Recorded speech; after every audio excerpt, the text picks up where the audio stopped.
Assalamualaikum warahmatullahi wabarakatuh. Alhamdulillahirabbil alamin.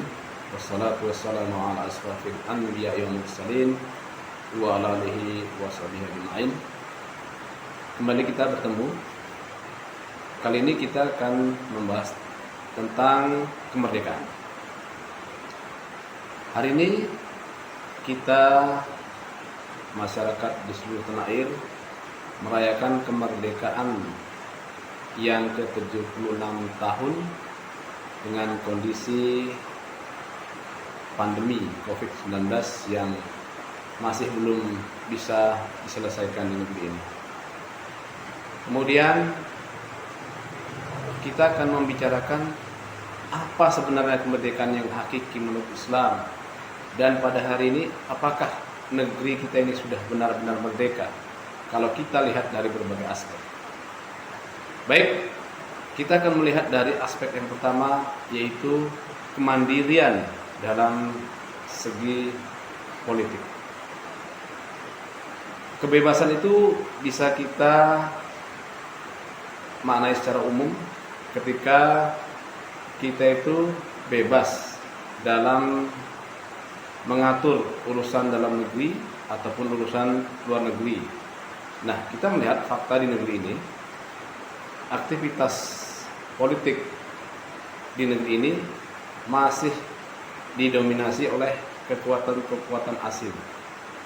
Isu-isu yang melibatkan negara superpower seperti Amerika yang masih mengkontrol politik di negeri ini begitu kasat mata dan mudah untuk kita analisis keterlibatan mereka. Jadi kebijakan-kebijakan negeri ini di samping sesuai dengan keinginan para oligarki yang berdiri di belakang para politisi, juga berlanjut muaranya ke kepentingan Amerika Serikat.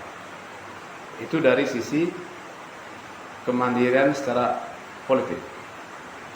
Kemudian kalau kita lihat secara ekonomi, negeri ini belum merdeka untuk mengatur ekonominya. Tentu ini berkaitan dengan masalah politik kita yang didikte oleh negara-negara superpower. Misalkan dalam mengelola sumber daya alamnya, kita benar-benar masih belum mampu untuk mengelola sumber-sumber daya alam yang kita miliki. Sebagaimana kita maklumi bersama, tambang-tambang seperti minyak, emas, batu bara, dan yang lainnya itu masih dimiliki oleh negara-negara yang superpower, misalkan Freeport yang dikuasai oleh Amerika Serikat.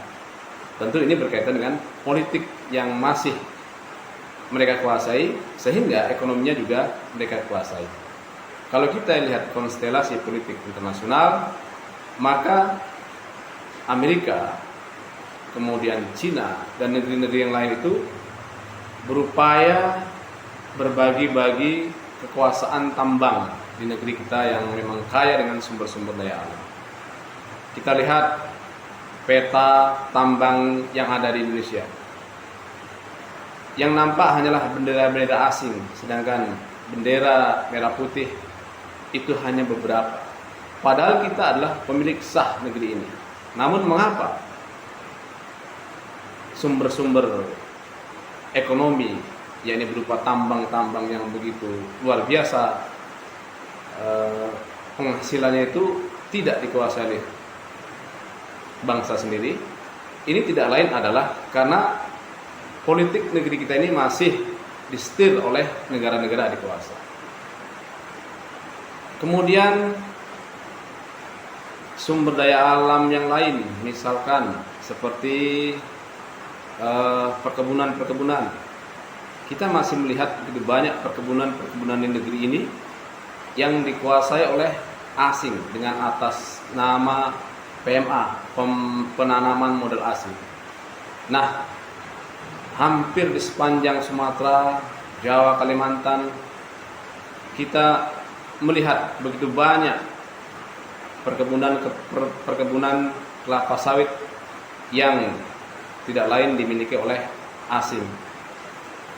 Nah, ini sedikit bagaimana sumber-sumber daya alam kita itu dikuasai oleh asing.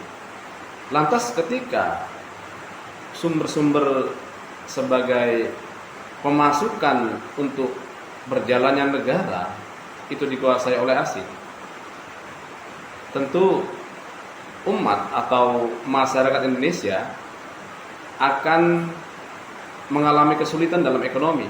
Kenapa demikian? Karena sumber-sumber pendapatannya tidak dikelola oleh bangsa sendiri. Tidak heran ketika kita melihat pada hari ini untuk APBN itu sumber pendapatannya melalui pajak dan hutang luar negeri. Nah, hal inilah yang terus berlanjut dari satu rejim ke rejim yang lain. Jadi, sumber pendapatan negeri ini adalah bukan dari sumber daya alam yang kaya, tetapi dari pajak dan hutang luar negeri. Nah, ini membuktikan bahwa bangsa ini belum merdeka secara penuh. Memang secara militer kita tidak lagi dijajah, namun secara ekonomi dan politik kita masih dikuasai, dikangkangi oleh asing, disetir oleh asing. Siapa yang duduk di parlemen, siapa yang menjadi pimpinan tertinggi ini, itu tidak lain adalah atas restu dari negeri adidaya yang pada hari ini. Oleh karena itu, ketika kita memahami bahwa kita belum merdeka, maka harus ada upaya yang masif bagaimana cara memerdekakan diri dari kungkungan para kapitalis, elit kapitalis lokal dan global ini. Mereka yang notabene hanya memperkaya diri sendiri, ini harus kita singkirkan dan kita kembalikan hak dan wewenang ini kepada umat. Nah, ini adalah fakta bahwa Indonesia belum merdeka. Bagaimana merdeka menurut Islam itu sendiri? Jadi dalam pandangan Islam, kita atau seseorang, individu atau masyarakat sebuah negara dikatakan merdeka apabila dia bebas untuk melakukan perintah Tuhannya, yakni menjalankan syariat tanpa ada tekanan dari pihak lain.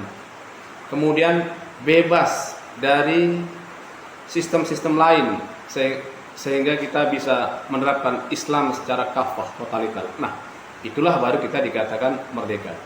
Jadi ketika kita belum bisa sepenuhnya menjalankan perintah-perintah dari Allah Subhanahu wa taala, baik itu dalam hablum minallah, hablum minannaf dan hablum minannas, maka kita belum bisa dikatakan merdeka secara hakiki. Oleh karena itu, ada kewajiban kita yang besar untuk bagaimana agar kita bisa merdeka secara hakiki. Kemudian ketika kita merdeka secara hakiki, maka tidak lain dan tidak bukan negara ini juga sumber-sumber daya alamnya kita kelola secara mandiri. Seluruh sumber-sumber daya alam dipergunakan untuk mensejahterakan rakyat. Luar biasa Indonesia yang kaya raya ini ketika seluruh sumber daya alamnya dikelola untuk kepentingan bangsa dan negara. Maka tidak ada lagi yang namanya kemiskinan, tidak ada lagi yang namanya kemelaratan di negeri ini ketika negeri ini dikelola berdasarkan syariat. Demikian. Assalamualaikum warahmatullahi wabarakatuh.